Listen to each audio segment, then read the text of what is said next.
Why was the air vibrating like that? Savannah Rivera felt it before she heard it, that low, teeth-rattling hum rolling through the fractured ground like a heartbeat under rock. Her boots crunched against crystalline shards that caught the sunlight and split it into 1,000 tiny rainbows. It should have been beautiful. It was. It felt wrong, like the earth itself was whispering that they didn't belong here. "Everything gives you the creeps, Hayes," she muttered, scanning the twisted horizon through iron sights. Her optics had died 10 minutes ago, along with every other piece of electronic equipment they carried. The moment they'd crossed into the region the locals called the fractured wastes, modern technology simply stopped working. But the mission didn't. Lieutenant Colonel Diana Reeves, their commander, raised a closed fist. "Halt." Savannah froze mid-step. Her M249 saw heavy but steady against her chest. Then the world detonated. Gunfire ripped from the cliffs on 3 sides, echoing in jagged bursts. The team scattered for cover too late. The ambush was perfect. Elevated firing lines, overlapping arcs, every approach trapped. Whoever had set this up knew their playbook. Savannah saw Reeves drop. 30 meters ahead, open ground, blood blooming across her vest. "Commander down," someone screamed, but Savannah was already moving. The manual said it was suicide. The instinct said she wouldn't make it 10 feet. Every rule said preserve the team, not the individual. She didn't listen to any of them. Her saw roared to life, a brutal belt-fed defiance. She ran straight into the kill zone, weapon barking fire and dust, each step hammering through the impossible terrain. The others tried to cover her, but she'd already crossed into something else, pure will. What happened in those next 42 minutes would be buried deeper than any classified archive. But it would also become legend.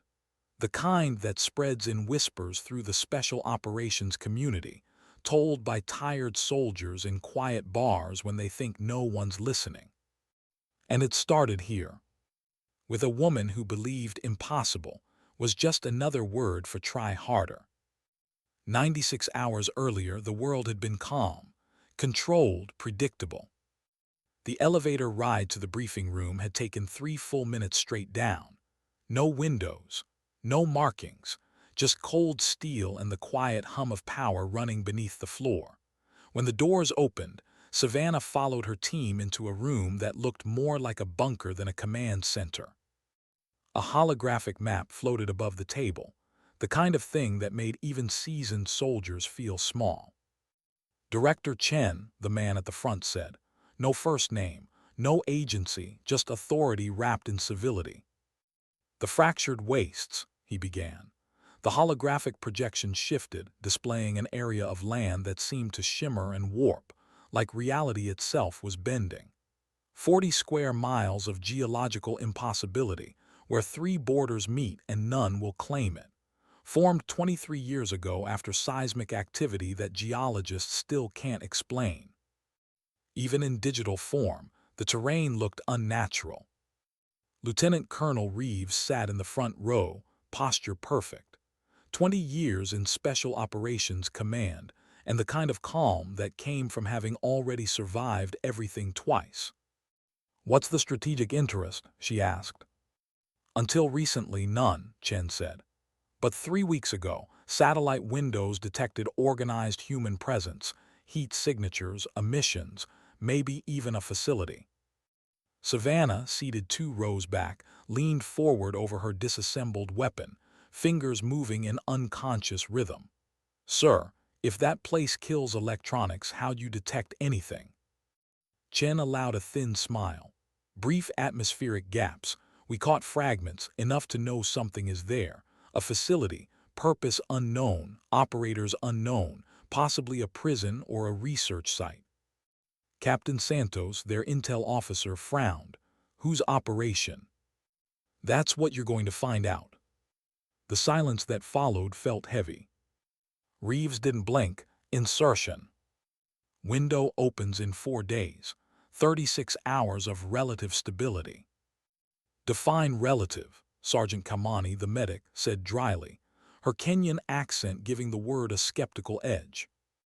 "Meaning the ground probably won't open beneath you," Chen replied, "and the magnetic interference will only be severe." Someone snorted, no one laughed. "3 teams have tried recon," Chen continued. "One never returned. Another extracted 3 survivors, all mentally broken. The third refused to proceed, declared it impossible." Reeves crossed her arms. "And you're sending us anyway." "You're the best," he said simply, "and the intelligence value justifies the risk." No one argued. They'd all volunteered for worse. After the briefing, Savannah reassembled her M249, a machine gun she trusted more than most people. The weapon was old school, dependable, and honest. It did what she told it to. Reeves walked over. "Rivera," she said, her tone level but interested. "I read your file, Kandahar, ambushed convoy, 40 insurgents, 1 machine gun, and you bought enough time to get everyone out." Savannah shrugged, sliding the bolt forward with a metallic click. "Just did what needed doing, ma'am." "That's what this mission will need. A lot of doing. Once we're inside that terrain, we're cut off. No command, no air, no extraction unless we make it ourselves. You prepared for that?" Savannah looked up, eyes steady. "Ma'am, I grew up in East LA in the 90s. Sometimes you're on your own. The environment wants you dead, and all you've got are the people next to you. This is just another neighborhood." Reeves smiled, small, approving. "I like that perspective."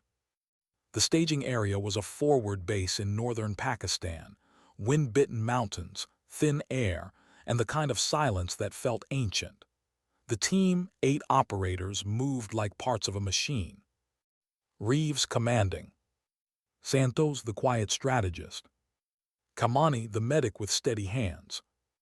Hayes, Savannah's assistant gunner, young, eager, carrying extra belts of ammo like they were nothing. Akinquo, demolitions, Nigerian immigrant, big heart, bigger calm. Cohen, communications, sarcastic but brilliant. And the Chen twins, Alex and Morgan, terrain specialists who moved like mirrors of each other. Savannah checked her weapon one last time, fingers tracing the feed tray. "Feels like a bad dream waiting to happen," Hayes said beside her. "Then wake up ready," she replied. At 3:15 hours, 2 helicopters cut through the dark sky and set them down 5 clicks from the wastes. The moment they touched ground, everyone felt it, that pressure in the chest, like stepping into deep water. "Electronics check," Reeves ordered. One by one, systems died. Night vision gone, GPS gibberish, radios static. Cohen looked up. "Welcome to the Stone Age." Santos unfolded an actual paper map, orienting it with a compass that spun half-mad. "Facility should be 5 kilometers northeast, assuming direction still means something here." Reeves adjusted her helmet. "Then we walk, Chen twins on point, standard formation, no stragglers." They moved out. The first steps into the fractured wastes felt like crossing into another world. The air thickened. Colors shifted. Sound came from strange directions, echoes bouncing off surfaces that didn't exist. "My eyes say we're going down," Cohen whispered. "My legs say uphill." "Trust your team," Reeves said, "not your senses." 2 hours in, they found the first body. He wore tactical gear, similar to theirs, but with no insignia. Impaled from below, a crystalline spear bursting through his chest. "Growth like this takes decades," Kamani murmured. "This happened in seconds." Savannah crouched beside the corpse, staring at the crystal's surface. Inside the facets, she swore she saw motion, like something alive was trapped beneath. "Keep moving," Reeves ordered quietly. The team obeyed. The deeper they went, the stranger it became, cliffs at impossible angles, light bending into warped spectrums, canyons shaped like fractures in glass. The wastes didn't just exist, it breathed. Then, after 4 hours of silent marching, the facility appeared. Built into a cliff face, concrete fused with crystal like bone and metal had merged. No guards, no drones, just a massive steel blast door and vents shimmering with heat haze. "That's our target," Santos confirmed. "Too quiet," Okonkwo muttered. "Place like this should have external security." "Or they're counting on the terrain to kill visitors," Hayes said. "Or," Savannah added, "they're watching us right now." Before anyone could respond, the ambush hit. Gunfire erupted from the cliffs above. Bullets snapped through air like hornets. Savannah dropped behind a crystal outcrop and swung her saw toward the flashes. Controlled bursts, precise, rhythmic, lighting the rock face with tracers. "Multiple positions," Alex Chen shouted. "Suppress and advance," Reeves commanded. Savannah felt Hayes feed another belt, his hands moving fast and sure. She fired again, short bursts, disciplined, letting the recoil thrum through her bones. After 30 seconds, silence, just the ringing in their ears and the smell of cordite. "Status," Reeves called. "Morgan's hit," Alex said, "shoulder through and through." Kamani was already on her knees, bandaging, calm amid chaos. "She'll live, for now." "They probed us," Okonkwo said grimly, "testing our response." "Then they know we're here," Reeves replied. "We move on the facility before they adjust." The blast door was old-fashioned mechanical lock, no electronics. Okonkwo planted a charge, muttered, "Subtle's overrated," and blew it inward. The concussion echoed into darkness. The team flowed and weapons raised. Inside, the air was sterile. Lights glowed steady. The walls were too clean, too white, like a research lab built in the bones of a dying world. And beneath it all, that same hum, deep and steady. Savannah glanced at Reeves. The colonel's face was pale under the harsh light. "This place," Reeves murmured, "wasn't built on the anomaly." Savannah's hand tightened on her weapon. "It is the anomaly." And somewhere deeper inside that impossible facility, something moved. The hum wasn't mechanical. It was alive. Savannah couldn't explain how she knew, only that every instinct screamed that this place wasn't supposed to exist. The walls seemed to pulse faintly, light refracting through the crystalline veins that threaded through the concrete. "This isn't just geology," Santos muttered, sweeping his rifle across the corridor. "It's integration, the structures merging with the rock." "Focus," Reeves ordered quietly. "We clear floor by floor, no assumptions." They moved down the corridor, 8 shadows cutting through the sterile light. Every step echoed too long, like the building itself was repeating their movement a fraction of a second late. Savannah's finger rested against the trigger guard, breath measured, eyes sweeping each intersection. The M249 felt heavier here, as if gravity itself was indecisive. Kamani whispered under her breath, "I can't hear my own heartbeat." Reeves glanced back. "Stay grounded, breathe, we're not ghosts." Savannah didn't respond, but she felt it, that creeping unease that military training couldn't smother. The kind that whispered old fears from childhood, that feeling that something was watching, not from ahead, but from everywhere. The first rooms they cleared were empty. Lab equipment scattered in a hurry, coffee still steaming on a table, terminals powered down, chairs overturned. "They left in a rush," Santos noted. "Or they knew we were coming," Savannah said. Hayes crouched near a desk, running a gloved hand across the dust. "If they evacuated, it was minutes ago." Reeves nodded.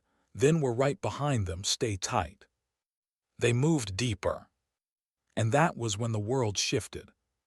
The floor vibrated once, like something enormous had exhaled beneath them.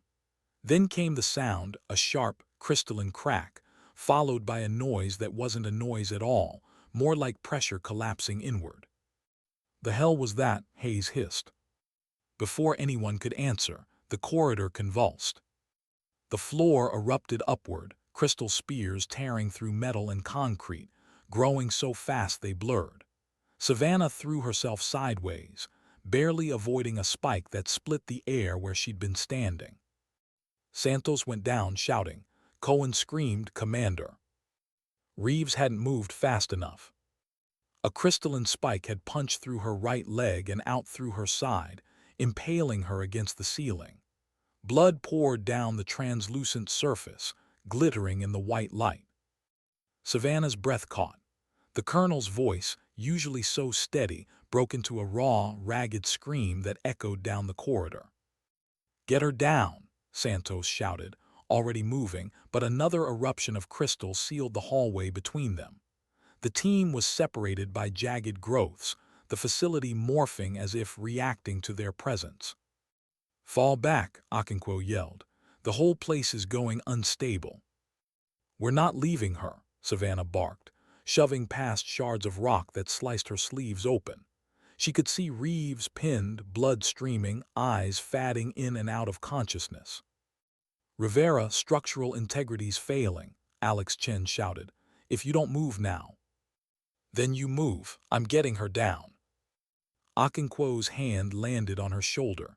"We'll do it together, but if that crystal fracture's wrong, she's gone. We all are." Savannah met his gaze. "Your demolitions, figure it out." He nodded once. "Then I'll need 90 seconds.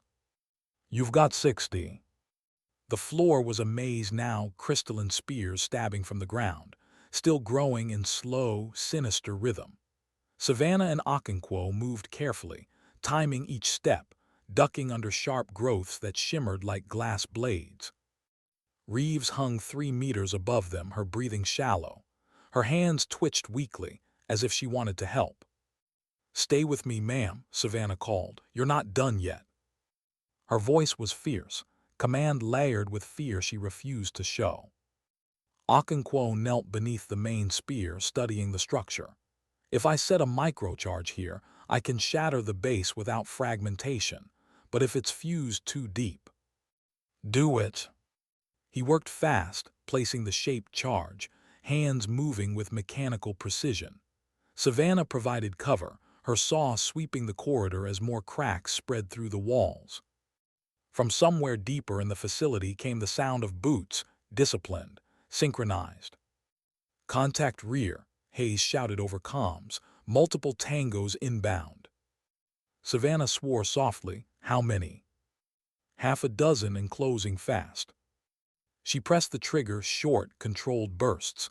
The muzzle flash illuminated the corridor, each burst a punctuation mark in chaos. Hayes was beside her, feeding ammo with practiced rhythm. The brass rained across the crystal floor, tinkling like metallic rain. Okonkwo's voice came low and urgent. "Charge set." "Do it." He triggered the detonator. The explosion cracked sharp, contained, surgical. The spear shattered, and Reeves dropped like a marionette with its strings cut. Savannah lunged, catching her mid-fall, cushioning the impact. "I've got you, ma'am."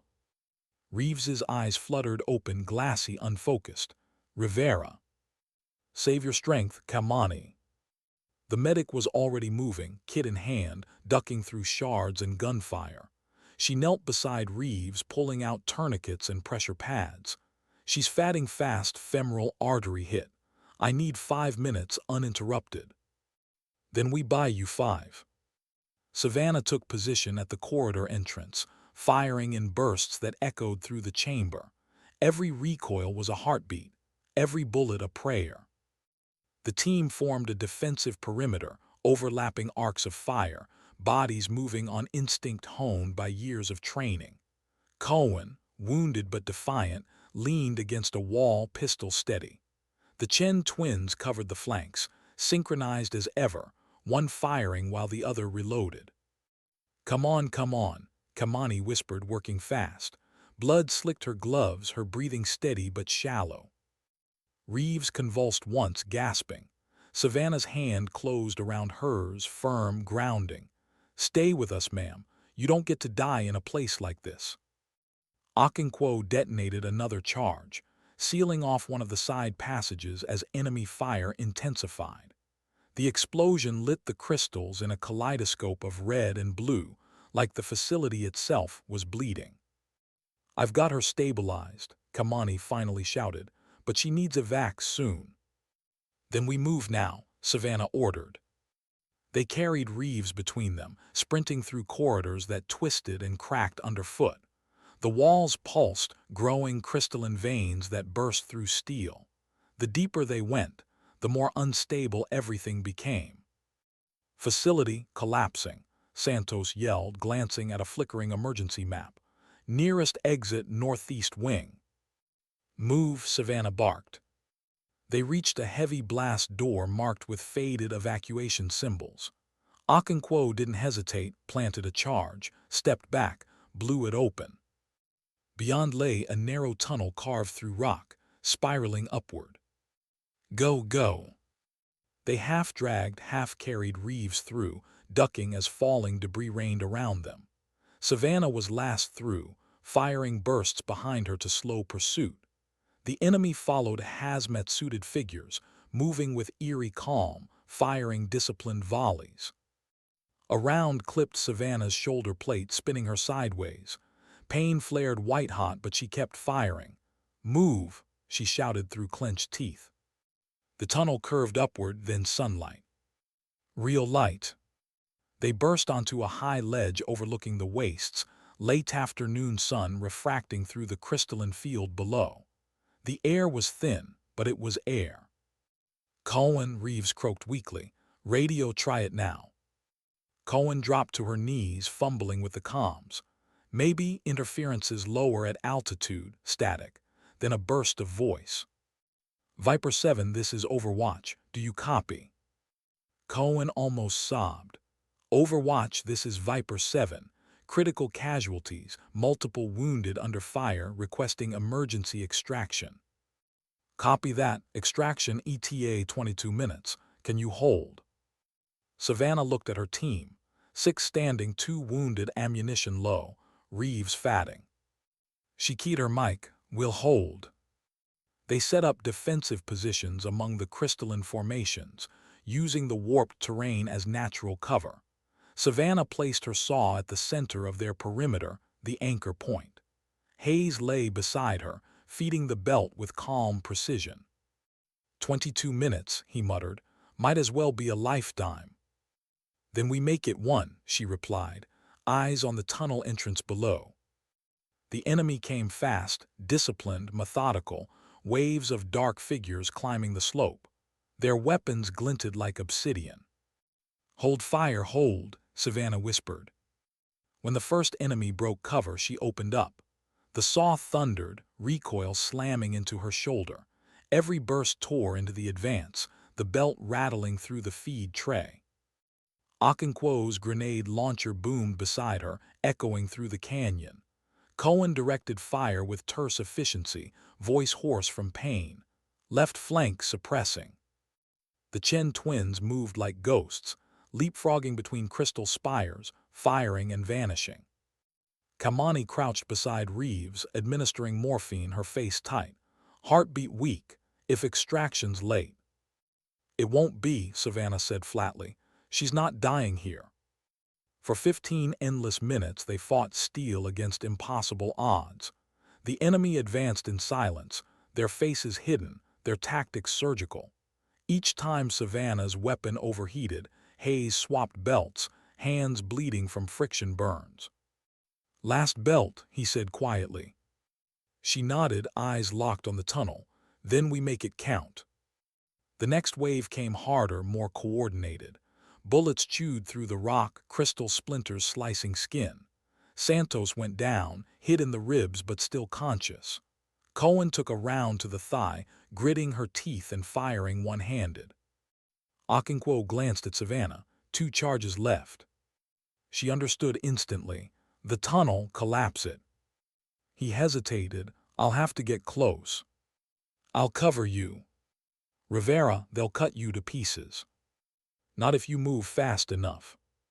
She stood full height, exposed, and opened fire. Sustained. Continuous. The saw roared in one unbroken stream, every round a defiant scream against inevitability. The enemy ducked for cover. Okonkwo ran. 30 meters, planted the charges, armed them. Fire in the hole. Savannah's weapon clicked empty just as the explosion tore through the tunnel mouth. The blast collapsed the entryway in a cascade of rock and crystal, sealing their pursuers inside. Silence, then wind. Hayes exhaled shakily. Holy hell. Extraction inbound, Cohen called, voice trembling with relief. 2 minutes. And then the distant thump of rotor blades. Blackhawks, 2 of them. They came in low, side doors open, door gunners sweeping the field with suppressive fire. The downdraft whipped up shards of dust and light as the birds hovered into position. Go move, Savannah shouted. They loaded Reeves first, Kamani never leaving her side. Then Cohen, limping, and Santos, bruised and dazed. The twins helped Okonkwo aboard. Hayes turned back. Rivera, you're last. She glanced back once, the fractured world behind them shimmering like broken glass under the sun. Then she climbed aboard, weapon empty, soul heavier than her pack. As the helicopter lifted, Reeves stirred on the stretcher, eyes barely open. You saved my life, she whispered. Ma'am, you'd have done the same. Reeves's gaze focused on her, a flicker of pride through the pain. No, Rivera, you did it. You led them. That's something no order can command. The words hit harder than the recoil ever had. Outside, the fractured wastes receded, a shimmering scar on the earth. Inside, the team sat in silence, wounded, exhausted, alive. Savannah watched the horizon, the hum of the rotors mixing with her heartbeat. Somewhere inside, something had changed, something she couldn't name. Maybe it was the knowledge that leadership isn't about rank, or that courage isn't loud. Sometimes it's just the decision to move, when everyone else freezes. The medevac lights blurred into streaks as the Blackhawk sped toward base, cutting across the dusk. Savannah sat on the floor, back against the fuselage, her empty saw across her knees. The weapon was blackened from heat, barrel smoking faintly, a metal ghost of what she'd just done. Reeves lay on a stretcher 2 meters away. Kamani hovered over her, calm but pale, whispering vital signs to the flight medic. Blood bags hung from improvised hooks, swaying with every turbulence. The radio crackled with clipped words. Copy, inbound priority medevac, critical commander, ETA 6 minutes. Savannah barely heard. The roar of the rotors faded into a muffled hum. All she could see was the colonel's face, that moment when the crystal pierced her, the look of pain, disbelief, then acceptance. She'd seen that look before.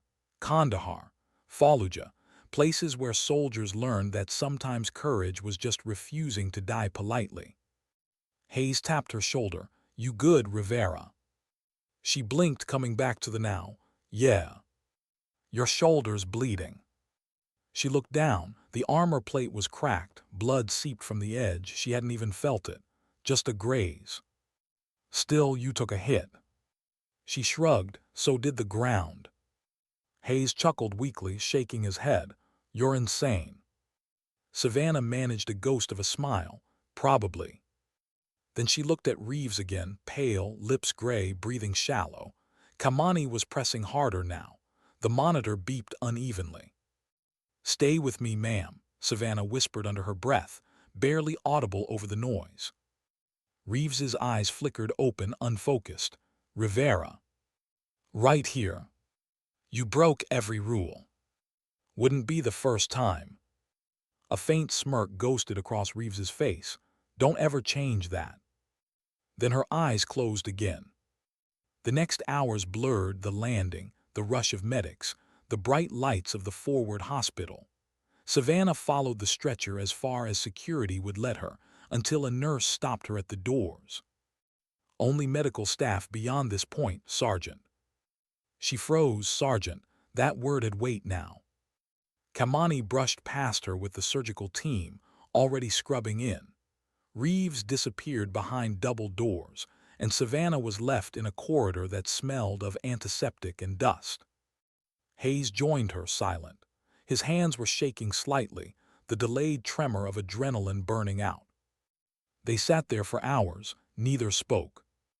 By the time the debriefing began, Savannah hadn't slept in 36 hours. The room was plain gray walls, metal table, one-way mirror. Across from her sat two intelligence officers in clean uniforms that smelled of offices, not battlefields. Their faces were blank, practiced neutrality.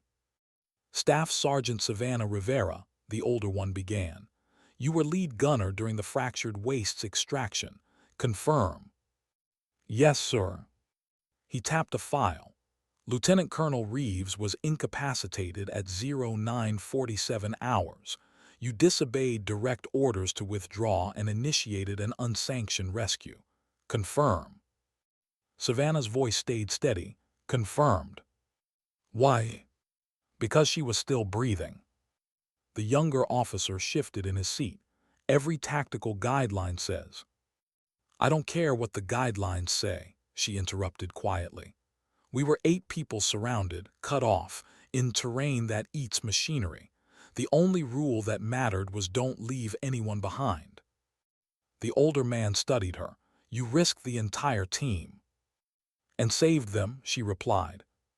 He leaned back, silent for a long moment.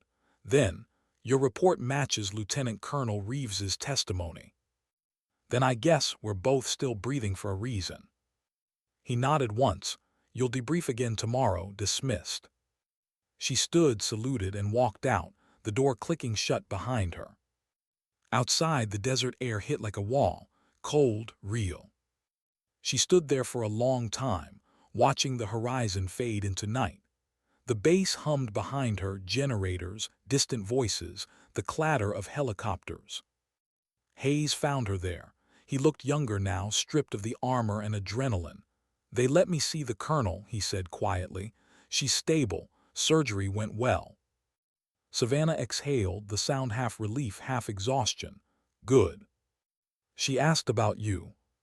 Savannah didn't answer, just stared into the darkness. She said you're the reason she's alive. Savannah's jaw tightened. We all did what we had to. Hayes tilted his head. You ever gonna admit you're the reason any of us are breathing? She didn't look at him. No. He sighed, didn't think so. 2 weeks later, the team gathered again, smaller now, bandaged, limping, but whole. The debriefing was over, the official story written, sealed under layers of classification. They met in the armory, where the air smelled of gun oil and steel. Okonkwo leaned against a crate, arms crossed. Intel says that facility was a multinational research site, unauthorized, studying the anomaly. They were experimenting with the crystals, trying to harness energy output. Energy? Santos asked, still stiff from cracked ribs. More like weaponization, Okonkwo replied grimly. Turns out that terrain anomaly was growing faster every year. They were trying to control it. Hayes frowned. Guess it didn't work. No, Okonkwo said. It consumed them. Savannah was cleaning her saw, silent. Every movement slow, deliberate. The weapon was back to gleaming metal, though the barrel still bore burned scars. Cohen limped over, cane tapping the floor. Word is command, classifying everything top secret. They'll say it was a geological collapse. Typical, Hayes muttered. Kamani entered last, still in fatigues. Colonel Reeves is conscious. She's asking to see you. Savannah looked up. Now. She's waiting. Reeves's room was quiet, medical equipment humming softly, curtains drawn against the harsh desert light. She looked pale, frail even, but her eyes were clear. Rivera, she said, voice softer than Savannah had ever heard. Come in. Savannah stood at attention by the bedside. Ma'am. At ease, sit down. She did hesitantly. Reeves studied her for a long moment. You remind me of me 20 years ago, too stubborn to know when to quit. Savannah smiled faintly. With respect, ma'am, I don't plan on quitting anytime soon. Reeves nodded.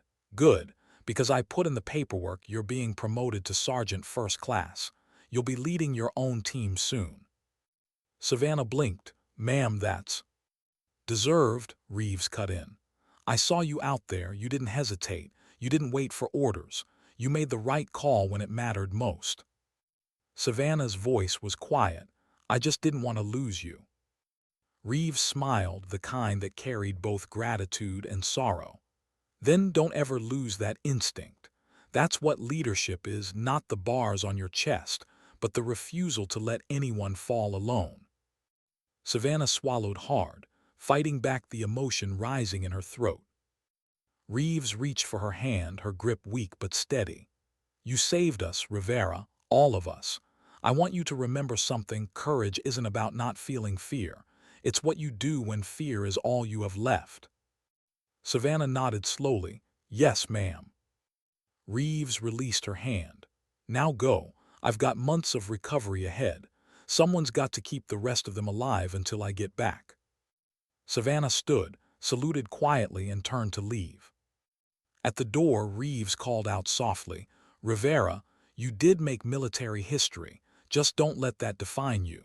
Let the people you brought home do that. Savannah paused, then nodded once. Understood. That night the base was silent under a full moon. Savannah sat alone on the tarmac, her saw beside her, watching transport planes come and go. The stars above the desert shimmered faintly, fractured light across the dark sky, like the reflection of the waste still lived up there. Hayes approached quietly, 2 mugs of coffee in hand. He sat beside her, setting one down. You planning to just sit here forever? Maybe. He smirked. You know, people keep saying what you did was crazy. I think it was just human. Savannah didn't answer right away. She looked down at her hands, calloused, still trembling faintly from the memory of the fight. You ever think about how fast everything can go wrong? She asked softly. 1 minute you're walking, the next the ground's gone. Your equipment dies. Your friends are bleeding. And all that's left is what you decide to do next. Hayes nodded slowly. You decided right. Maybe. She sipped her coffee, eyes distant. But sometimes I wonder if bravery, just another word for not thinking too long. He laughed quietly. Maybe, but I'll take that kind of bravery any day. They sat in silence for a while, the sound of the wind brushing across the hangars.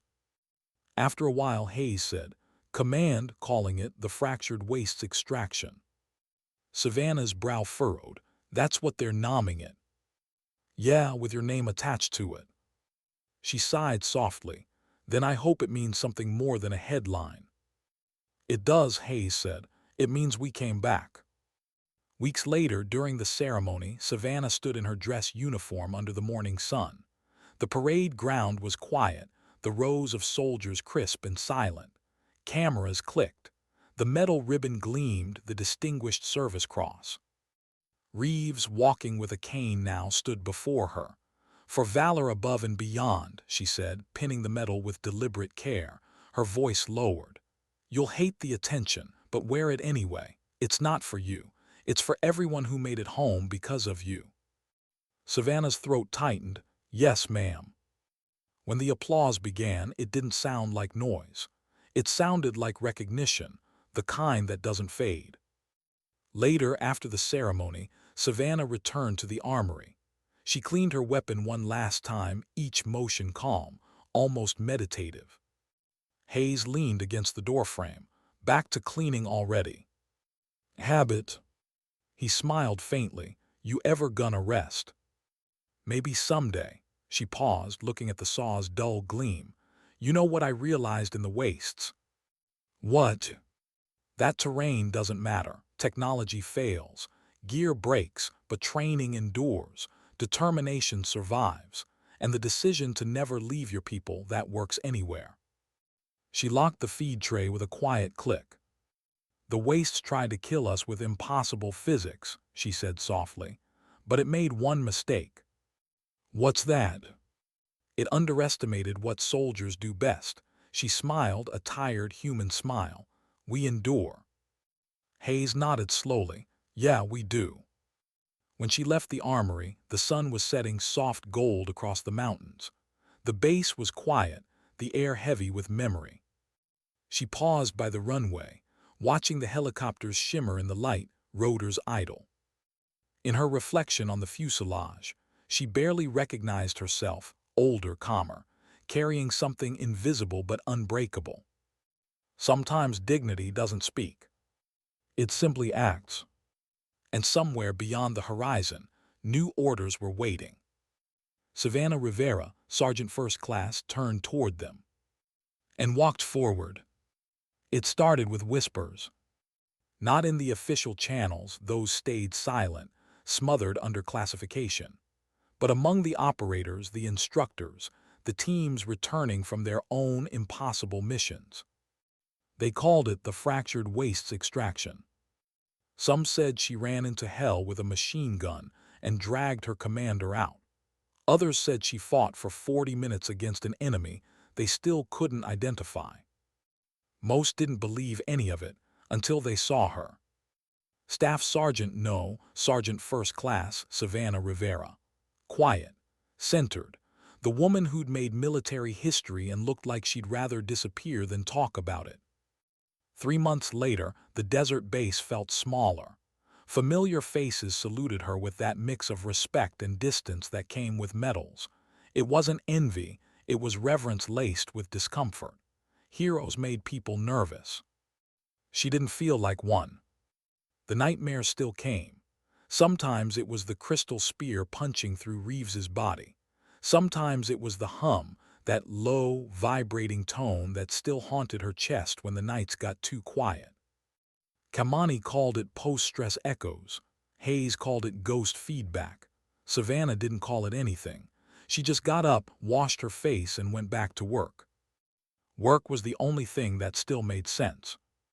The briefing room was smaller this time, less sterile, more human.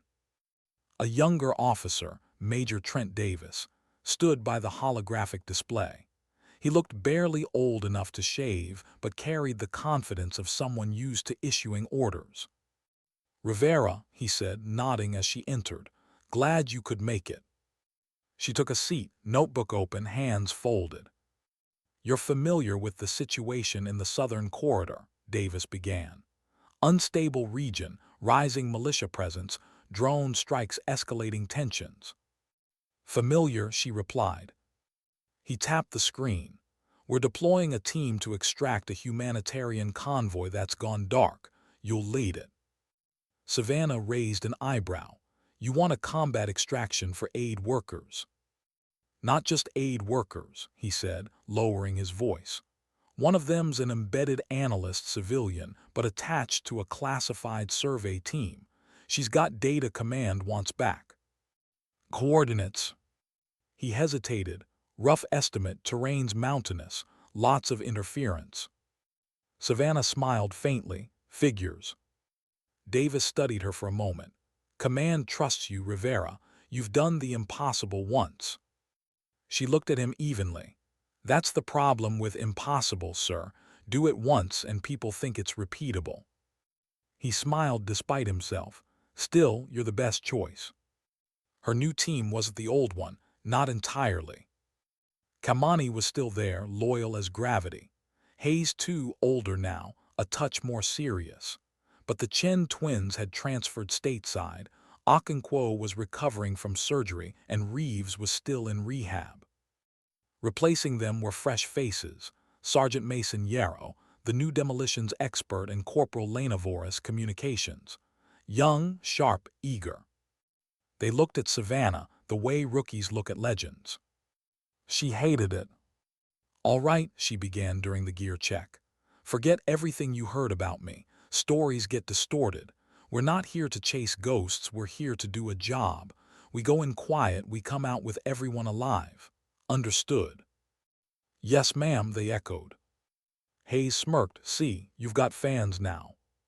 "Fans get you killed," she muttered. He laughed softly, still the same Rivera. They deployed 2 nights later. Insertion via helicopter, low altitude, no lights. The target zone was a stretch of rocky canyon scarred by old bomb craters. The convoy's last signal had come from a narrow ravine 30 miles from friendly lines. 5 minutes out, the pilot called. Savannah adjusted her headset. "Weapons cold until contact. We're here to extract, not escalate. The wind roared through the open door. Below them, moonlight painted the terrain silver and black, beautiful and hostile. Hayes leaned close, shouting over the noise. You ever think about not doing this anymore? She smiled faintly. Every morning, then I remember I don't know what else to do. The chopper banked sharply and descended. Go! They hit the ground running, boots crunching gravel. The helicopter lifted, its rotors slicing into the darkness before fatting away. Silence settled, thick, heavy. Voris checked her comms. Signals patchy but functional. I'm picking up faint transponder from the convoy vehicles, half a click north. Move! They advanced through the canyon, weapons ready. The night was unnaturally still. No insects, no wind, just the echo of their footsteps. The first truck appeared around a bend, a burned-out husk. Its tires were shredded, glass shattered. No bodies. Contact signs, Savannah asked. Kamani knelt, flashlight low. Blood not much, maybe survivors. They followed the trail, red stains against gray rock, until they reached the second vehicle.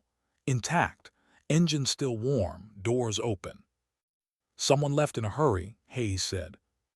Savannah peered inside, crates of medical supplies, water filters, satellite uplink case empty. Voris checked the transponder. It's moving, Voris said, eyes on the tablet. 200 meters northeast. Savannah frowned. Moving. Fast. Could be a capture. They advanced cautiously, climbing through narrow rock formations that funneled them toward a dead end. Then they heard it, a single gunshot. The sound echoed off the canyon walls, bouncing between stone like a trapped scream.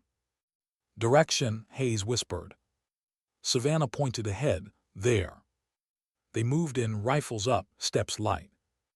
The path opened into a small basin surrounded by jagged cliffs. And there, under a broken vehicle, lay a woman, civilian gear, arm bleeding, pistol in her hand. She aimed it at them the moment they appeared. Stay back. Easy, Savannah raised both hands, lowering her weapon slightly. U.S. military, you're safe. The woman's eyes were wild, darting between them. They'll be back. They said they'd come back for the data. Kamani hurried forward, checking her wound. You're hurt. I'm fine, she snapped, though her voice trembled. You have to destroy the uplink case. They'll track it. Who they? Savannah asked. The woman hesitated. You wouldn't believe me if I told you. Try me. They weren't human. The words hung in the air like static. Hayes frowned. Come again. The woman swallowed hard. The convoy wasn't attacked by militia. They came from the ground like the earth split open and hands pulled people under. Savannah's jaw tightened. Crystals. The woman's eyes widened. You've seen it too. The silence that followed was cold and absolute. All right, Savannah said finally. We move. Kamani, patch her up. Hayes, Yarrow, find the uplink case and destroy it. Voris, set comms relay for extraction. Hayes gave her a look. Rivera, you think this is connected to? Yeah, she said quietly. I think the wastes weren't done with us. They set up a defensive perimeter around the basin. Yarrow found the uplink case wedged under the second vehicle, half buried in sand. It was intact, a matte black box with faint symbols etched along its side. Doesn't look standard issue, he muttered. Then don't touch it, Savannah said. We're not making the same mistake twice. Voris's voice crackled through comms. Extraction ETA 20 minutes, signals weak but holding. Savannah scanned the ridgelines, shadows shifting in the moonlight. She couldn't shake the feeling they were being watched. The ground beneath her boots pulsed once, then again. Everyone up, she shouted. The earth cracked open. A blinding blue light burst from the fissure, and crystalline growths erupted upward, jagged, luminous, alive. They tore through rock and metal alike, impaling one of the wrecked trucks. Contact, Hayes yelled. Shapes emerged from the light, silhouettes moving wrong, like the physics of motion didn't apply. Humanoid, but not. Their limbs shimmered like glass, refracting light as they advanced. Fire. The canyon exploded in gunfire. Tracers cut through the air, striking the figures, some shattered, some simply absorbed the rounds. The crystalline light intensified, spreading across the ground like roots. "Fall back," Savannah ordered. "Yarrow, detonate charges on my mark." Charges set. Now. The explosion shook the canyon, collapsing part of the ridge. Dust and rock rained down, burying half the fissure. The light dimmed but didn't die. The ground still glowed faintly beneath the rubble, like something breathing just below. "Extraction inbound," Voris called. "Birds 2 minutes out." They half-carried the wounded civilian toward the landing zone, the air thick with static and dust. Behind them the fissure pulsed again, faint but steady like a heartbeat. As the helicopter appeared over the ridge, Hayes turned to Savannah. "That thing we buried, it's alive, isn't it?" She didn't answer. He swallowed. "You think the wastes are spreading?" She looked out at the horizon, dark, silent, endless. "I think they never stopped." Back at base, the debriefing felt like déjà vu. Same sterile walls, same blank faces. Only this time she didn't argue. She gave them facts, coordinates, timelines. And when they asked if she believed the anomaly was active beyond the wastes, she just said, "I believe. We don't understand what we're playing with." They didn't like that answer. But they didn't stop recording either. Later that night, Savannah found herself standing outside Reeves's recovery room again. Through the glass, she saw her former commander asleep, pale, peaceful, the steady rise and fall of her chest illuminated by moonlight. Kamani's voice came softly behind her. "You think it's over?" Savannah shook her head. "No, I think it's starting again." She turned away, walking toward the darkened runway. The wind was cold against her face. In the distance, beyond the desert's edge, a faint blue glow pulsed on the horizon, steady, rhythmic. The same hum she'd felt in her teeth months ago vibrated faintly in the air. This time she didn't flinch. She just whispered to the night, "All right then, round 2," and started walking toward it. 3 weeks later, Savannah Rivera sat alone in an aircraft that wasn't supposed to exist. No insignia, no windows, just the dull hum of engines and the sterile white light of a transport compartment that could have doubled as a laboratory. She'd been recalled from the field without explanation, a sealed order, a single line. "Report to Command Site Gray, secure transport arranged." Now she was en route to wherever Site Gray was, halfway between a memory and a rumor. Hayes had seen her off at the base. "You think it's connected to the anomaly?" he'd asked. She just nodded. "They don't build secret planes for routine briefings." The pilot hadn't spoken a word. The cabin had no windows. The world outside might as well have vanished. When the aircraft finally touched down, the sound was muted, like landing on soft earth instead of concrete. The door hissed open, revealing a corridor lined with steel and silence. 2 guards waited, faces expressionless, weapons slung low but ready. "This way, Sergeant First Class Rivera." They led her through the labyrinthine halls of Site Gray. No insignias, no directional markings, just sterile corridors punctuated by coded security doors. When the final door opened, she found herself facing a table surrounded by uniforms from every branch, and one civilian she immediately recognized. Director Chen. He looked exactly the same, calm, cold, composed, the kind of man who never raised his voice because he never had to. "Sergeant Rivera," he said, standing, "good to see you again." "Sir, please sit." She remained standing. He gave a faint smile. "Still difficult to command, I see." "I follow good orders, sir." "That's fair." He gestured toward the screen behind him. "Then you'll want to see this." The display flickered to life. Satellite imagery, distorted, grainy, overlaid with heat signatures and magnetic readings. The coordinates meant nothing to her, but the terrain that did. Fractured rock, prismatic surfaces. Not the same place. Not Pakistan. This was South America. Chen zoomed in. Taken 48 hours ago, Southern Andes, Civilian Geological Survey. The team reported tremors, then radio silence. When search and rescue arrived, they found this. He tapped the control.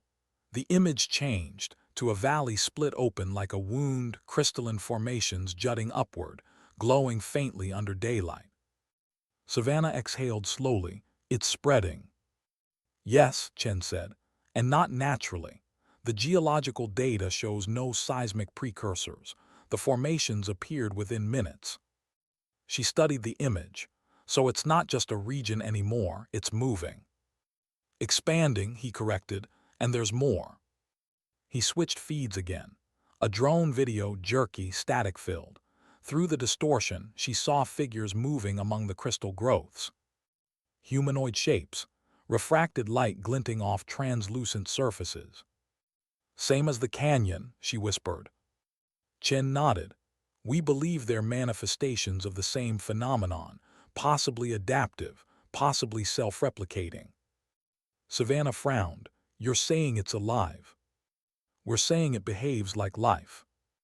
The room went quiet. Then Chen said, we've been authorized to form a joint response multinational task force. Limited disclosure. You'll lead the field team. She blinked. Sir, with respect, you have colonels, majors. And you have experience, he interrupted. You've survived direct contact twice. You understand what conventional tactics can't solve. That makes you the most qualified operator on the planet for this mission. Savannah looked at the satellite feed again. The valley looked small from above, manageable, containable. But she remembered how the wastes had felt up close, how the ground itself seemed to breathe. How many civilians are in the area? Approximately 200 in nearby settlements. Evacuations underway, but progress is slow. The anomaly is spreading faster than expected. And what's the mission? Assessment, containment, recovery of any samples or data before local forces compromise the site. Savannah's eyes narrowed. This isn't about rescue, is it? You want whatever causing this. Chen didn't deny it. We can't fight what we don't understand. She held his gaze. Understanding didn't help the people who built that facility. He sighed. No, but it might prevent the next one. Her new unit assembled within hours. A joint operations team, American, British, and Chilean operators, all experienced, all skeptical. They called themselves Gray Team. Savannah walked into the hangar where they waited 8 soldiers standing by their gear, eyes sharp, posture tight. Some recognized her. Others just saw the legend they'd heard about. She hated that look. All right, she said, voice steady. Let's get one thing straight. Whatever you've heard about me or the wastes, forget it. This isn't a ghost story. This is a mission. You keep your heads, you keep each other alive. That's how we win. A British sergeant, tall, scar across his cheek, raised an eyebrow. Begging pardon, ma'am, but how do we win against a mountain that eats people? Savannah met his gaze. We don't let it decide who we are before we fight. That shut him up. The flight to the Andes was rough, crosswinds battering the transport, turbulence shaking through the fuselage. Savannah stared out the window as the landscape rolled beneath them. Vast mountain ranges, snow-capped peaks, rivers like veins of silver. Hayes sat across from her, reading from a tablet. Local authorities found one of the missing scientists before extraction. Alive. Barely, said something about voices coming from the crystals. Savannah frowned. Voices. Yeah, they said the sound made them remember things, things that weren't theirs. She stared at him. You think it's possible? He shrugged. After everything we've seen, I don't know what's possible anymore. They landed near dusk, cold wind, thin air. The makeshift base was a collection of prefabricated shelters and generator lights flickering against the dark. As Savannah stepped off the transport, she felt it again, that low hum beneath her boots. Subtle, rhythmic, like a distant heartbeat. Kamani joined her, glancing down. "You feel that?" "Yeah." "Same as before." Savannah nodded slowly. "It's connected. The wastes weren't isolated. They were a seed." A nearby tech overheard, hesitating. "A seed of what, Sergeant?" Savannah looked out at the mountains, the faint glow rising from the valley below. "Something that doesn't stop growing." That night the base lights flickered, the generators sputtered, communications degraded into static. Voris, reinstated under Savannah's command, worked frantically over the equipment.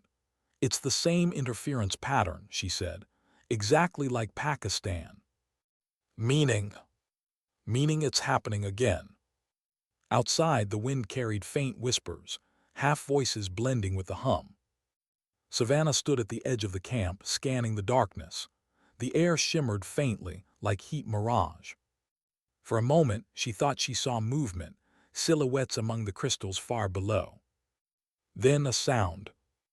Not mechanical, not natural. A human scream. "Contact South Ridge." The base erupted into motion. Floodlights swung, illuminating the slope where the perimeter patrol had gone. The lights hit movement, shapes twisting in the glare. The first gunshots cracked the night apart. Savannah sprinted toward the ridge, rifle up, Hayes at her side. The soldiers ahead were firing into the darkness, muzzle flashes reflecting off crystalline shards that had grown overnight, glowing with cold blue light. "Fall back to the inner perimeter," she shouted. "Keep your spacing." One of the soldiers screamed, dragged downward as the ground split beneath him. The earth glowed, then sealed, leaving only silence. Kamani's voice came through the comms. "We've got injuries, multiple." Savannah dropped to one knee, firing controlled bursts at the figures emerging from the light. They shattered like glass, but reformed seconds later. "Nothing's staying down," Hayes yelled. "Then we slow it down," she said, switching to the saw she'd sworn she'd retired.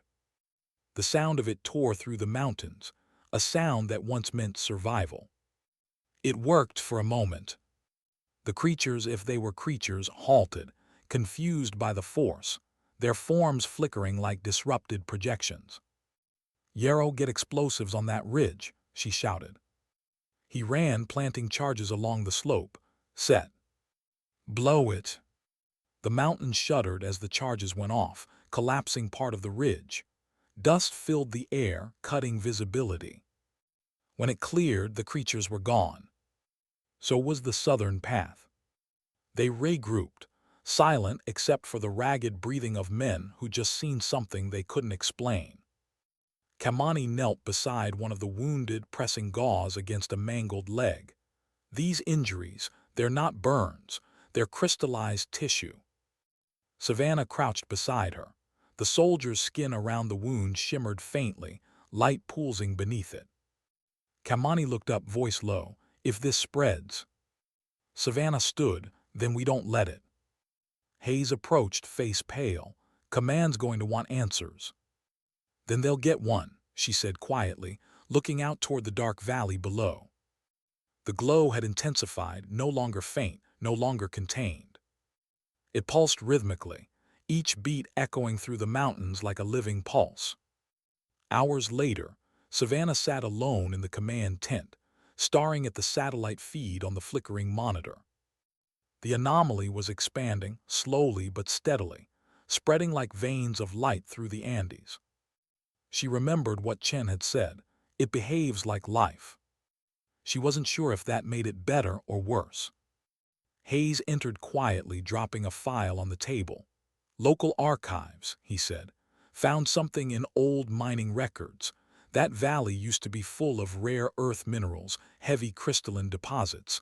Government shut the mines down 30 years ago." Savannah flipped through the pages. Old photos, blurred diagrams, maps. At the bottom, a handwritten note in Spanish. She translated softly, La tierra tiene memoria, y ahora quiere hablar. The earth has memory, Hayes said, and now it wants to speak. Savannah looked up. Maybe it's not just memory. He frowned. Then what is it? She stared at the glowing lines on the map. Something learning how to remember us. Outside, the hum deepened. The light from the valley climbed higher up the slopes. And as Savannah stepped into the cold night air, she realized the sound wasn't distant anymore. It was coming from inside the ground beneath her feet. The earth was whispering back. The next morning, the mountains were silent. No wind, no birds. Even the snow looked wrong, too smooth, too perfect, as if the air itself refused to disturb it. Savannah Rivera stood at the command post, watching the horizon through binoculars. The valley below pulsed faintly with a bluish light that shouldn't exist under daylight. It moved like veins beneath transparent skin. "How far's the spread?" she asked quietly. Voris, bleary-eyed over her terminal, replied, 1.8 kilometers overnight, rates accelerating. Kamani joined them, wrapping her scarf tighter. If it keeps expanding, it'll reach the local village by tomorrow. Savannah lowered the binoculars. Then we're out of time. Hayes approached from behind, tossing a ration bar into her hand. "Eat something. You look like you've been awake since the last war." "I have," she said, unwrapping it absently. He leaned beside her, squinting toward the shimmering valley. "Any word from Chen?" "Nothing since the attack." "That's not good." Savannah exhaled slowly. "No, it's not." When the secure line finally blinked green later that afternoon, it was Chen's face that appeared crisp, composed, untouched by exhaustion. "Sergeant First Class Rivera," he greeted. "Status report. Containment failed. Expansion's accelerating. We lost 2 men last night. The anomaly's adapting faster than we can respond." Chen didn't flinch. "Define adapting." "The crystalline structures are growing around physical barriers. Our explosives only slow them.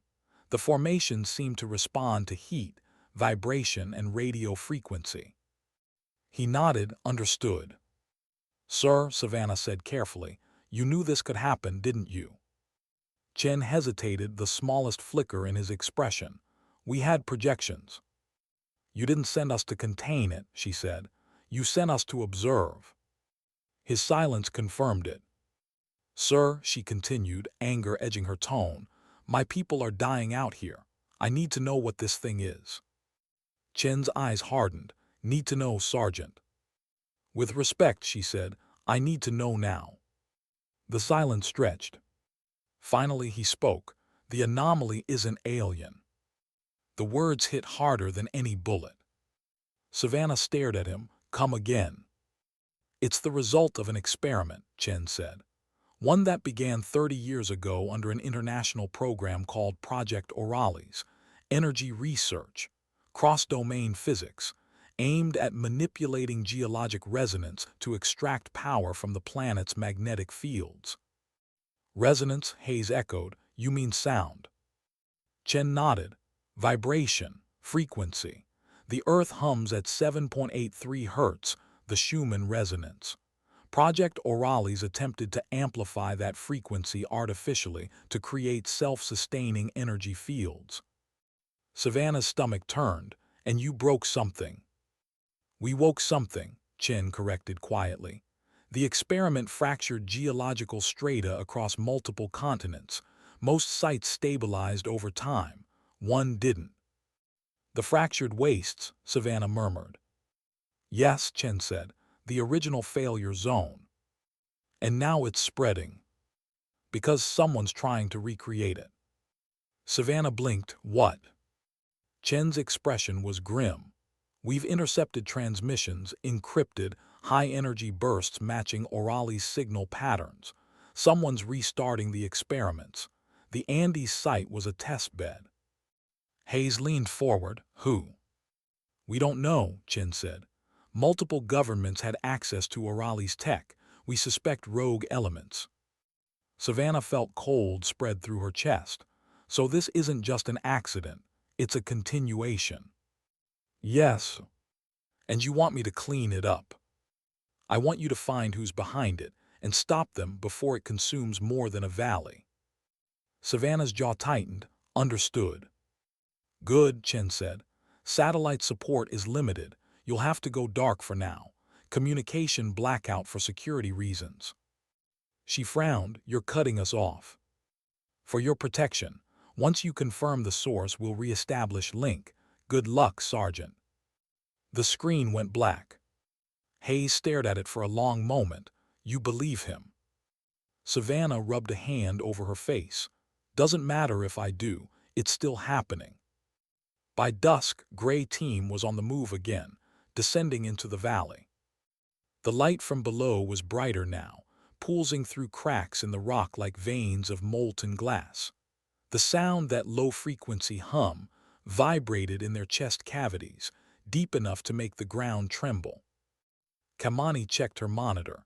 Radiation's normal, magnetic fields off the charts. Keep helmets sealed, Savannah ordered. We don't breathe this air raw. Hayes adjusted his goggles, muttering, feels like walking into a heartbeat. They moved in tactical formation, Rivera up front, Hayes and Yarrow on flanks, Kamani and Voris in the rear. The deeper they went, the more the world distorted. The terrain shimmered. Time felt slower, thicker. Even their voices sounded distant, stretched. Command, this is Gray Team, entering Anomaly Core, Voris transmitted. Visual distortion increasing. Static. The radio went dead. Savannah didn't even bother swearing. We're on our own. They reached the valley floor, just as the last light faded from the sky. The source of the glow stood ahead, a structure half buried in crystal growths. It wasn't natural. Metal walls, concrete foundations, a facility ancient but intact. On the front gate, half buried under mineral buildup, were faded letters. AURALIS Field Station 4. Hayes exhaled. Guess we found our ghost. Savannah's pulse quickened. Move in. They breached through a fractured entryway, flashlights cutting across sterile hallways swallowed by crystalline vines. Every surface shimmered faintly, reflecting their movements like mirrors within mirrors. Inside, equipment lay scattered, terminals cracked, paper files fossilized under translucent growth. Kamani crouched beside a console. These systems are decades old, some still have power. Voris tapped a control pad, sparks jumping. Generators might be self-sustaining. I can get partial boot. The lights flickered, then steadied, dim but functional. The hum intensified. And then came the voices. Soft, layered, dozens of overlapping whispers, indistinct but human. Remember, we built it, not supposed to be alive. Kamani froze. Please tell me that's interference. It's not, Savannah said quietly. They followed the sound deeper, into a central chamber where crystalline growth had merged entirely with the facility's walls. In the center stood a vertical column of translucent mineral, pulsing with light like a heartbeat. Inside the crystal, suspended like fossils in amber, were shapes. Human shapes. Oh God, Hayes whispered. The light intensified, not blinding, but intimate, almost curious. Kamani's monitor beeped wildly. Electromagnetic surge. Rivera, we need to pull back. But Savannah couldn't move. Her reflection stared back from the crystal, not static, but moving differently, lips forming words she didn't speak. Her radio crackled, static, then a voice. Savannah. She froze. The voice was familiar. Reeves, she whispered. Savannah, the voice repeated, clearer now. You need to listen.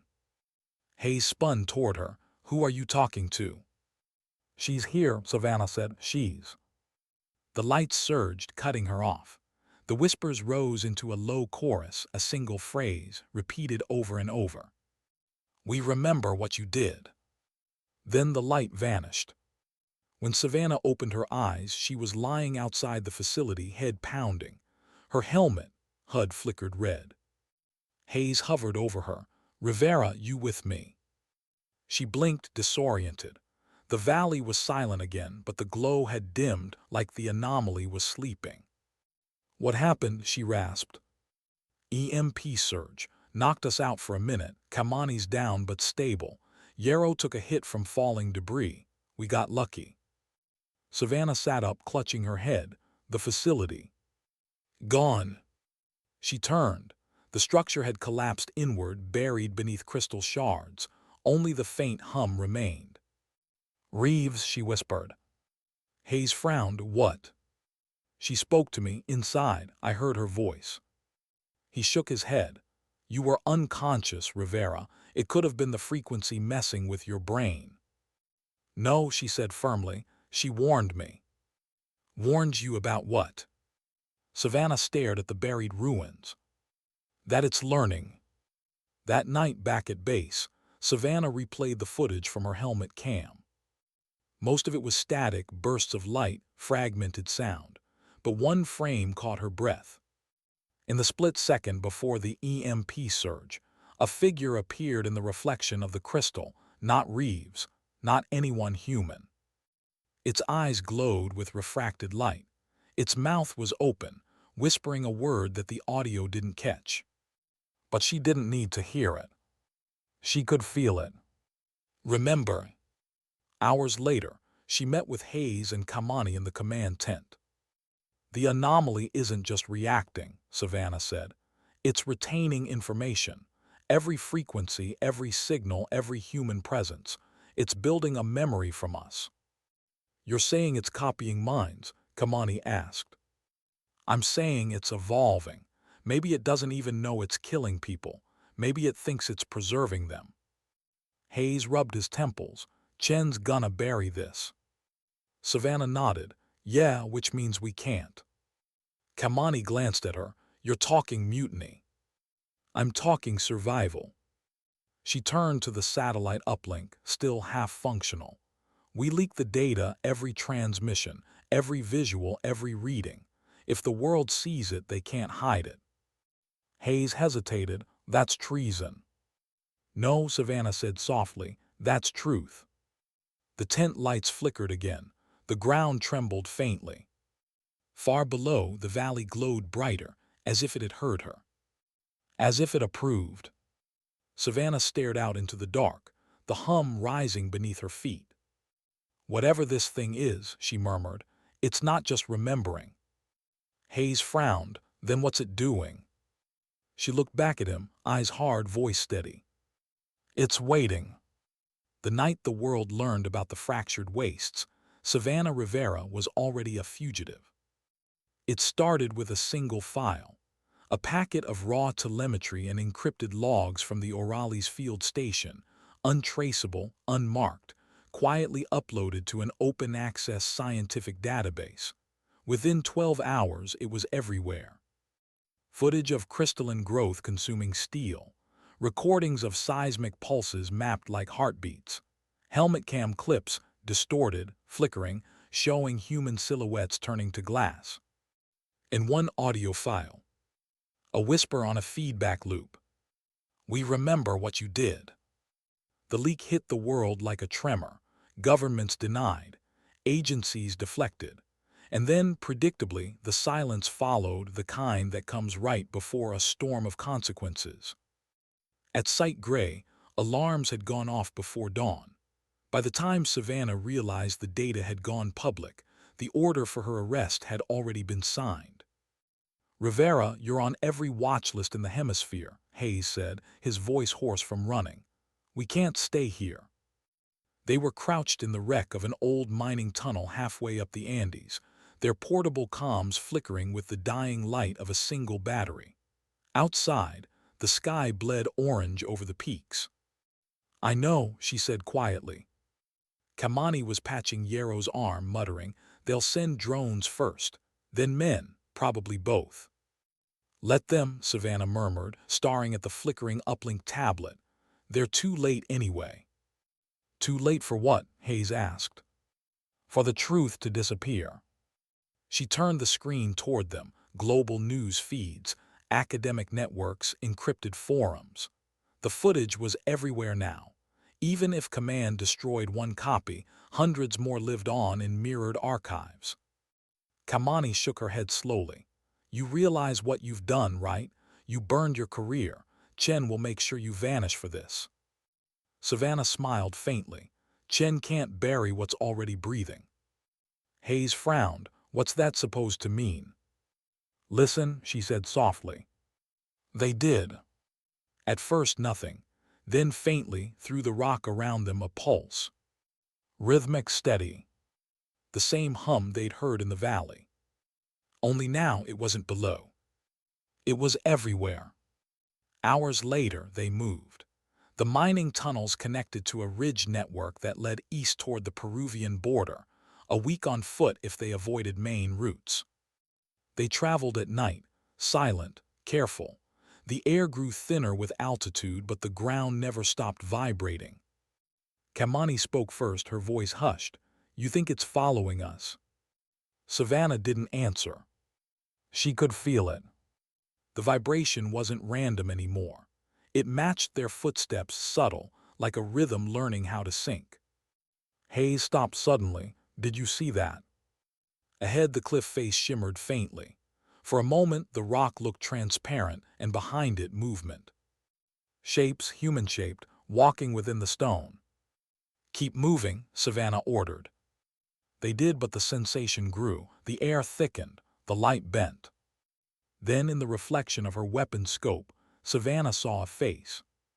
Her own, but older. Crystalline. Smiling. They made camp in a high-altitude basin, a bowl of rocks surrounded by frozen peaks. The stars above were painfully clear, the Milky Way slicing the sky like a scar. Hayes built a small fire from ration fuel. I still don't understand, he said quietly. If this thing is alive, why show itself to you? Why talk to you? Savannah stared into the flames. Because I talked to it first.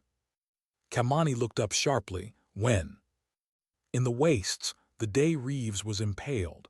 When I carried her out, I felt it, the hum. It wasn't just vibration, it was listening. You think it remembers you? I don't think, she said. I know. Hayes laughed softly, but it was hollow. You're saying this thing, this geological monster, has a grudge. Savannah looked at him, her expression unreadable. Not a grudge, a connection. They fell into silence again, the fire casting sharp shadows against the rocks. Then Kamani whispered, Do you hear that? The hum was back, closer this time, rising beneath the sound of the wind. The ground trembled lightly, then again. Hayes grabbed his rifle. We've got movement.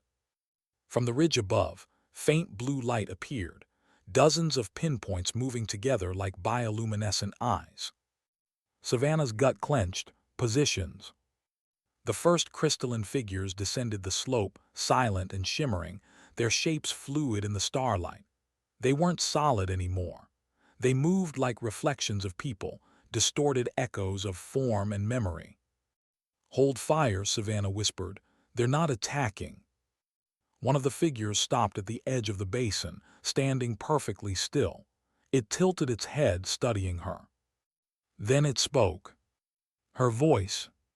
Savannah Rivera. The sound was wrong, layered, delayed, as if multiple voices were speaking through time. Hayes whispered, Holy God. The reflection stepped closer, light bending around its limbs. You brought us back. Savannah's mouth went dry. What are you? The figure's head tilted again, light scattering across its face. We remember. You refused to leave her. Reeves. It was talking about Reeves. I didn't mean to bring anything back, she said carefully. But you did, the voices answered. You carried us, your signal, your breath. We learned you. Behind the first reflection, more appeared, flickering images of people she recognized. The Chen twins, Okonkwo, even Reeves's silhouette, perfect but empty-eyed. Kamani whispered, horrified, It's copying the dead. No, Savannah said softly, it's copying us. The figures stepped closer, their forms flickering between glass and human. Their movements were gentle, curious. "You leaked the memory," they said. "Now we are free." Savannah's heart pounded. Free to do what? To grow. The ground split open. Light erupted upward, blinding, soundless. The fire extinguished instantly. Hayes grabbed her arm. "Move now." They ran as the basin collapsed behind them, the crystalline surge tearing through the rock like a tidal wave of light. It didn't chase them, it spread. By the time they reached higher ground, the basin below was gone, replaced by a glowing plain that pulsed like a living organ. Hayes collapsed, gasping, "What the hell do we do now?" Savannah stared down at the light below, the pulse matching her heartbeat. "They wanted to be seen," she said softly, "and I just gave them the world." By dawn, global networks were in chaos. Satellite footage showed new luminous growths appearing across multiple continents, small, scattered, connected by faint electromagnetic signatures. Governments called them mirror events. Scientists called them georesonant anomalies. Savannah knew better. They were memories, fragments of what humanity had fed into the earth for centuries. Every explosion, every drill, every whispered promise. The planet was remembering all of it. And her leak had given it the language to speak. They reached the border by the second night. The Chilean patrols were already on high alert, scanning for rogue U.S. operatives. Savannah's name was on every manifest. Kamani treated Yarrow's worsening arm wound while Hayes kept watch, his eyes hollow with fatigue.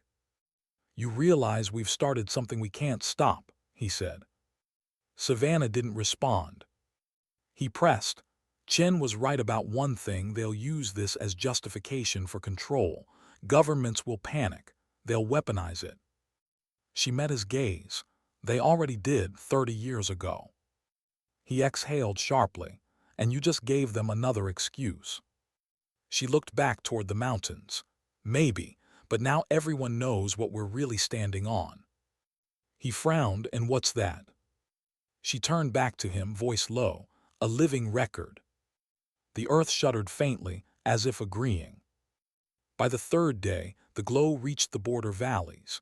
Refugees fled downhill, shouting about mountains made of glass and rivers that hummed. Savannah and her team watched from a ridge as entire hillsides shimmered with light. Kamani whispered, "It's beautiful." "It's terrifying," Hayes muttered. Savannah said nothing. She could feel the vibration through her bones, like a voice murmuring inside her ribcage. Then faintly, a sound in her earpiece, static, then words. "Rivera." Her breath caught. "Reeves." The voice was weak, fractured. "They're reaching us through the ground, through signals. It's learning to speak." "Where are you?" Savannah asked, heart racing. "Site Gray, they're evacuating. Chen says it's everywhere." "Reeves, listen to me." The line broke, static, then silence. Hayes looked at her. "She's alive." "For now," Savannah said. "But if the anomaly's reaching through communication lines?" "Then it's not just physical anymore," Kamani finished softly. "It's digital," Savannah said. "It's everywhere." They stared at her in silence. "Then what do we do?" Hayes asked. She looked out over the glowing mountains. "We end it the way it started," she said, "at the source." He frowned. "Pakistan." She nodded slowly. "The fractured wastes. The original site sealed under 6 layers of containment. Then we unseal it." He laughed in disbelief. "You can't be serious." "I'm done following orders," she said. "But if that place birthed this thing, maybe it can end it. Maybe it remembers how." Hayes stared at her for a long time. "And if it does?" Savannah's eyes didn't waver. "Then I remind it who we are."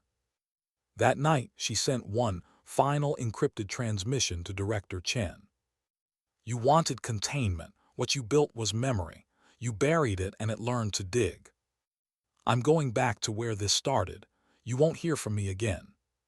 But if this thing truly remembers us, Maybe it also remembers forgiveness. She hit send. No response. Just silence and the faint vibration through the ground, like acknowledgement. The hum followed them as they began their long journey back toward the original fracture zone, toward the birthplace of everything humanity didn't want to face. It was no longer just a mission. It was reckoning. And somewhere deep beneath her boots, the earth whispered her name again. Savannah. She didn't flinch this time. She just whispered back, "Then let's finish this." And kept walking.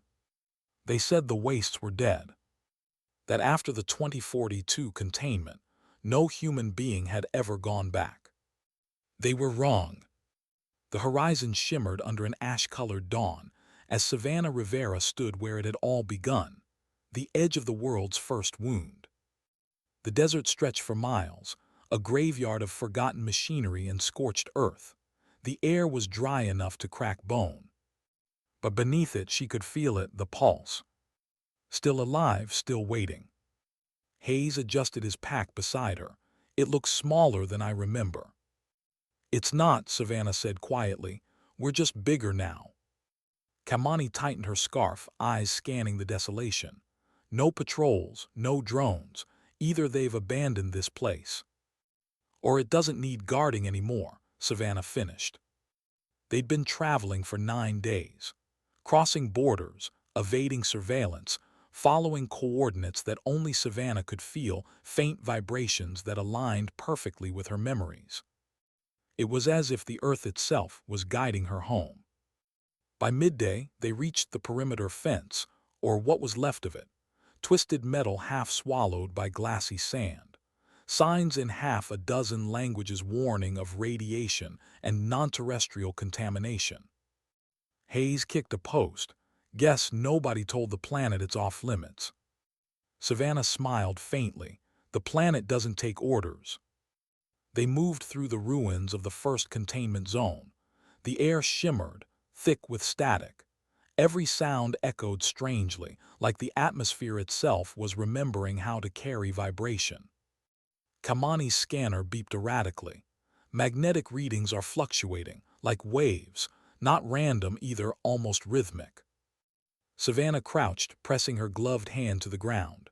The hum was soft but familiar, deep as a heartbeat. "It's talking," she murmured.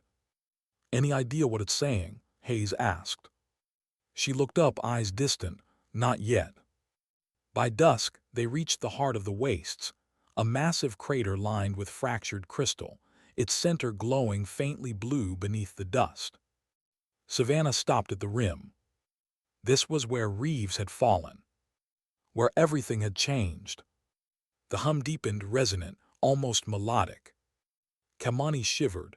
"That sound, it's not random, it's harmonic." "Language through resonance," Savannah said. "That's how Orales tried to talk to the earth, through sound. Maybe the earth learned how to answer."